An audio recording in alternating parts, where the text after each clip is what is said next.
जय श्री कृष्णा मित्रों, आप सभी का बहुत बहुत स्वागत है आपके अपने चैनल भक्ति सागर में। आज हम सुनेंगे कार्तिक मास महात्म्य कथा अध्याय 9।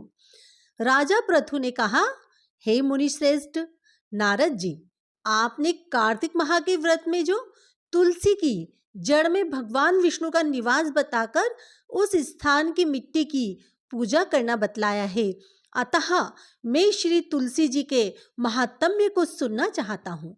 तुलसी जी कहाँ और किस प्रकार उत्पन्न हुई, यह बताने की कृपा करें।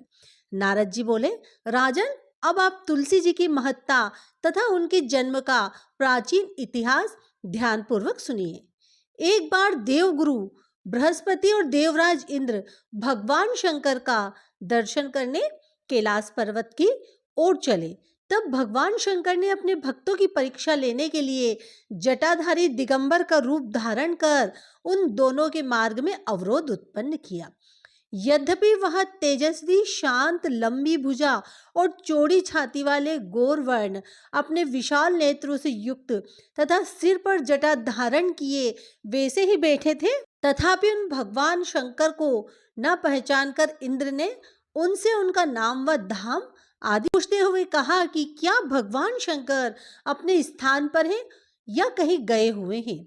इस पर तपस्वी रूप भगवान शिव कुछ नहीं बोले। इंद्र को अपने त्रिलोकीनाथ होने का गर्व था। उसी अहंकार के प्रभाव से वह चुप किस प्रकार रह सकता था। उसने क्रोधित होते हुए उस तपस्वी को धुड़ककर कहा, अरे, मैंने तुझसे कुछ पूछा है और तू उसका उत्तर भी नहीं देता। मैं अभी तुझ पर वज्र का प्रहार करता हूँ, फिर देखता हूँ कि कौन तुझ दुर्मति की रक्षा करता है।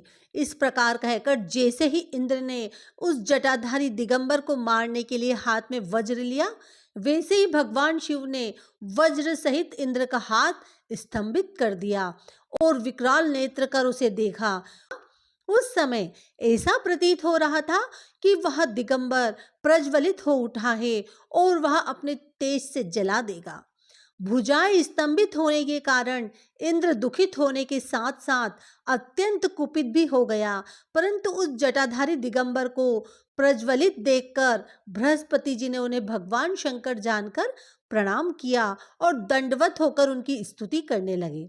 बृहस्पति भगवान शंकर से कहने लगे, हे दीनानाथ, हे महादेव, आप अपने क्रोध को शांत कर लीजिए और इंद्र के इस अपराध को क्षमा कीजिए। बृहस्पति के यह वचन सुनकर भगवान शंकर ने गंभीर वाणी में कहा, मैं अपने नेत्रों से निकाले हुए क्रोध को किस प्रकार रोकूं। तब बृहस्पति ने कहा, भगवान, आप अपना भक्त वत्सल नाम सार्थक करते हुए अपने भक्तों पर दया कीजिए। आप अपने इस तेज को अन्यंत्र स्थापित कीजिए और इंद्र का उद्धार कीजिए। तब भगवान शंकर गुरु बृहस्पति से बोले, मैं तुम्हारी स्तुति से अत्यंत प्रसन्न हूँ। तुमने इंद्र को जीवन दान दिलवाया है। मुझे विश्वास है कि मेरे नेत्रों की अग्नि अब इंद्र को पीड़ित नहीं करेगी। बृहस्पति से इस प्रकार कहकर भगवान शिव ने अपने मस्तक से निकले हुए अग्निमय तेज को अपने हाथों में लिया और फिर उसे क्षीर सागर में डाल दिया। तत्पश्चात भगवान शंकर अंतर ध्यान हो गए। इस प्रकार जिसको जो जानने की कामना थी, उसे जानकर इंद्र तथा बृहस्पति अपने अपने स्थान को चले गए। कार्तिक मास महात्म्य कथा अध्याय 9 संपूर्ण हुआ। धन्यवाद।